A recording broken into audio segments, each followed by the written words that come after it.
বন্ধুরা, আশা করি ভালো আছেন সকলেই। আমার পরামর্শ আমি ছোট বলে আমার পরামর্শ কেউ নিতে চান না।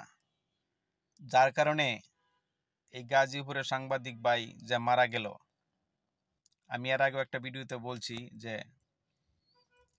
যে প্রকাশ্যে ভিডিওতে ধরা খাবে তাকে প্রকাশ্যে মারা হবে।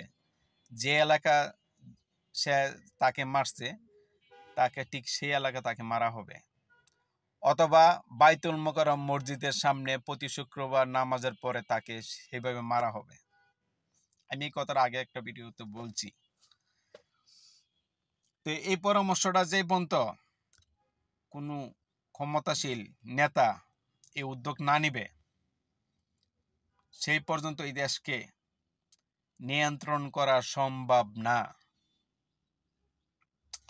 সাংবাদিকদেরকে অবশ্যই ক্ষমতা দিতে হবে, নিঃস্বাধীনভাবে ওরা ক্ষমতা, আর ওই সাংবাদিকের যতটুকু ক্ষমতা আছে, যতটুকু জ্ঞান আছে, পুরাটা খাটায়া যে সে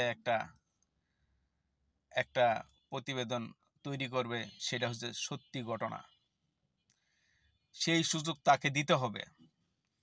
সে যদি সেই সুযোগ তুলতে গিয়ে তার জীবন চলে যায়, তাহলে তো মানুষ সাংবাদিকতা করবে না।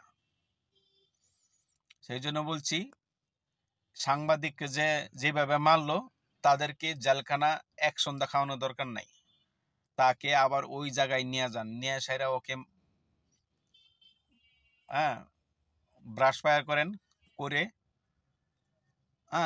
ওদেরকে চৌরাস্তা ওই ব্রিজের গোড়ার ভিতরে তাকে একদম প্যারাক দা আটকায় দেন।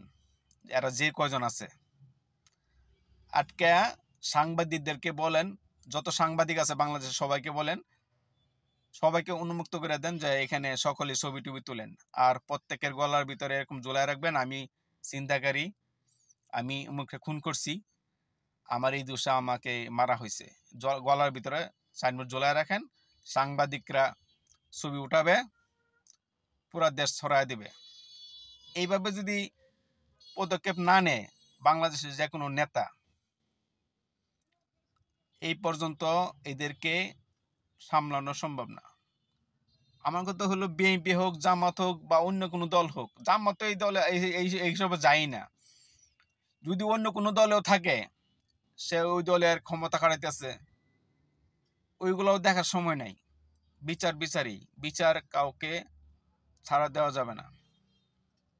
সেই জন্য বলছি, যে প্রকাশ্যে ভিডিওতে ধরা খাবে তাকে প্রকাশ্যে মারা হবে, ওরা আদালতে নেওয়ার কোনো প্রয়োজন নাই, বুঝছেন? তে আমি বলবো যে বাংলাদেশের সরকারে এই উদ্যোগটা নেন, যে যাকে মারবে, যেভাবে মারবে, প্রকাশ্যে ভিডিও ধরা খাবে ঠিক তাকে সেইভাবে মারেন, বাস খালাস। মানুষ অপরাধ করবে না। না হলে এই মিডিয়া বইরা যাবে, সবাই খালি সাংবাদিক দেখবে, একটু আধটু প্রতিবাদ করে কয়েকদিন পরে শেষ, খালাস। তো এইগুলা বিচার এইভাবে হবে না। আমি যে ক্ষমতা থাকতাম ঠিক সেইভাবে বিচার করতাম।